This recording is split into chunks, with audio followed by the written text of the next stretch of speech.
Sebelum kita simak pembahasannya lebih lanjut, jika kalian suka dengan pembahasan ini silahkan klik tombol subscribe dan loncengnya terlebih dahulu, supaya kalian selalu mendapatkan notifikasi untuk video menarik berikutnya.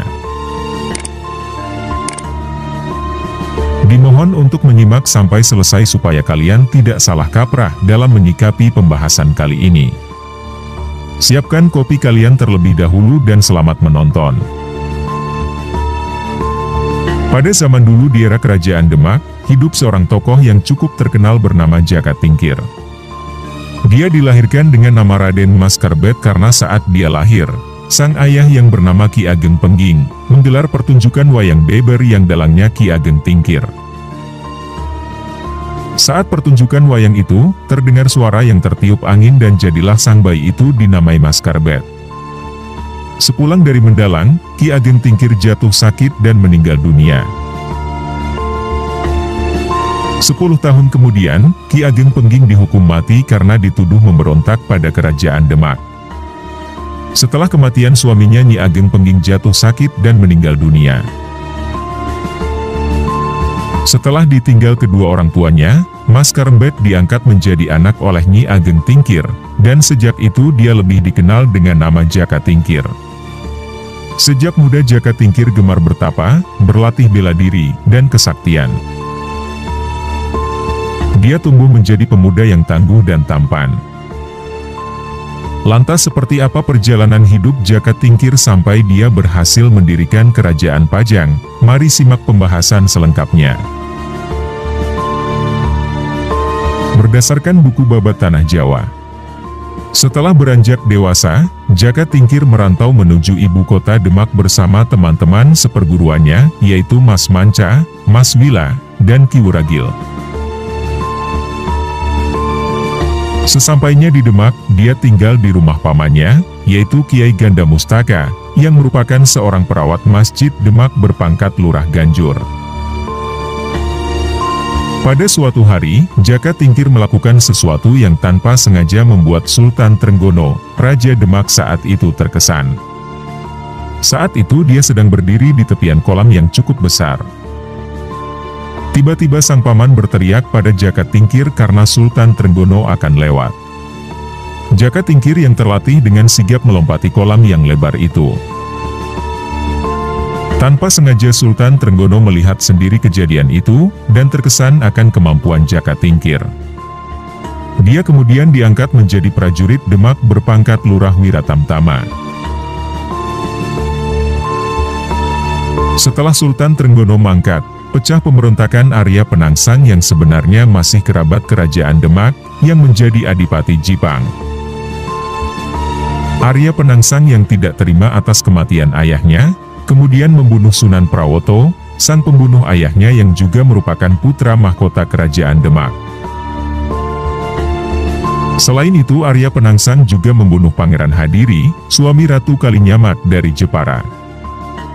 Arya Penangsang juga mengirim utusan untuk membunuh Jaka Tingkir yang waktu itu menjabat sebagai Adipati Pajang. Namun misi pembunuhan itu gagal. Tidak lama berselang, Ratu Kalinyamat yaitu adik Sunan Prawoto, mendesak Jaka Tingkir untuk menumpas pemberontakan Arya Penangsang, karena dia yang setara dengan Adipati Jipang itu. Atas desakan ini, Jaka Tingkir mengadakan sayembara bahwa barang siapa yang mampu membunuh Arya Penangsang, akan mendapatkan Tanah Pati dan Mentaok atau Mataram sebagai hadiah.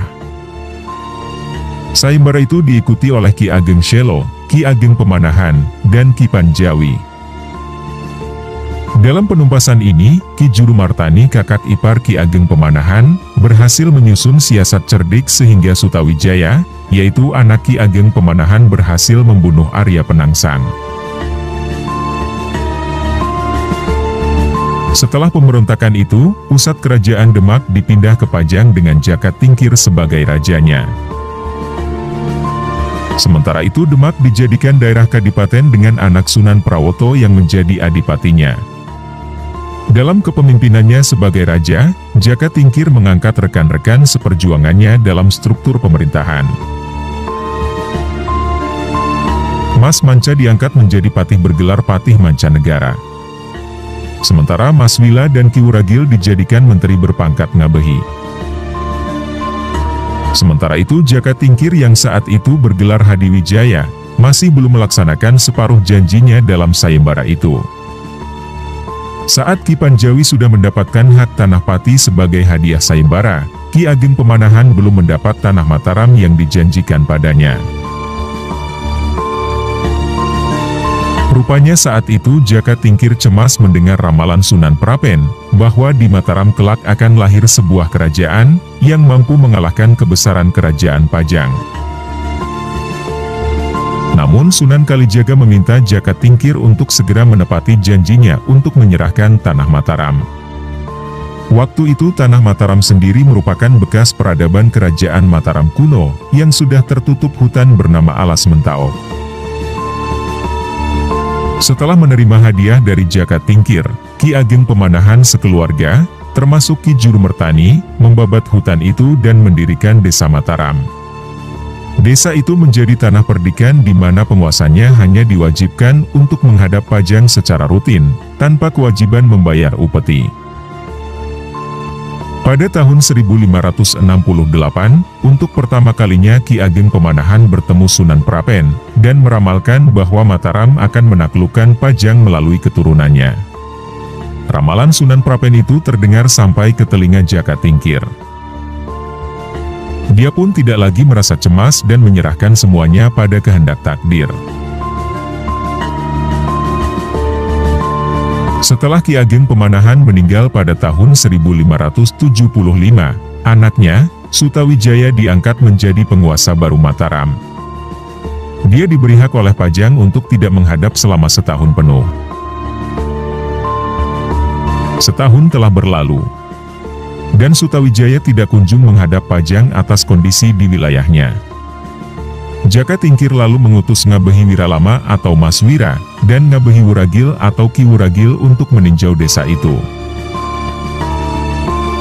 Namun saat bertemu Sutawijaya, mereka diperlakukan kurang sopan. Namun kedua pejabat senior itu menyampaikan laporan secara halus pada Jaka Tingkir.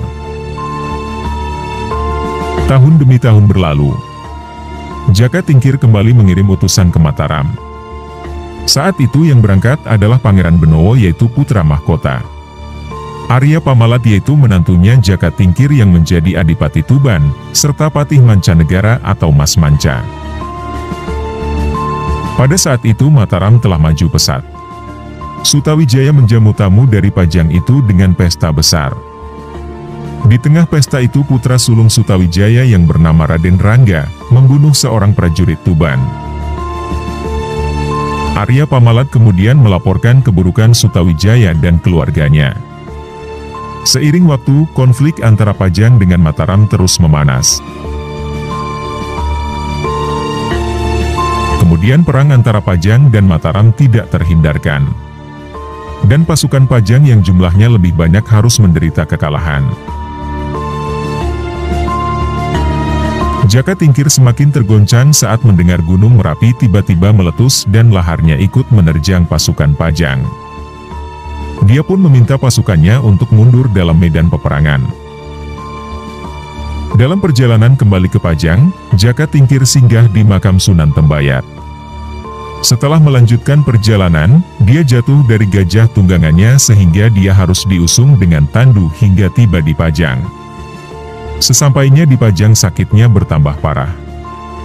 Saat itu pula dia berwasiat agar anak-anak dan menantunya jangan ada yang membenci Sutawijaya. Karena perang antara Pajang dan Mataram ia yakini sebagai takdir. Selain itu dia sudah menganggap Sutawijaya sebagai anaknya sendiri. Tidak lama berselang, tepatnya tahun 1582, Jaka Tingkir meninggal dunia. Jaka Tingkir kemudian dimakamkan di Desa Butuh yang merupakan kampung halaman ibunya. Begitulah pembahasan kali ini yang semoga dari kisah pembahasan kali ini, kalian bisa mengambil hal yang positif. Tetap selalu ikuti channel Jejak Prasejarah supaya kalian selalu mendapatkan kisah-kisah dan sejarah menarik di video berikutnya.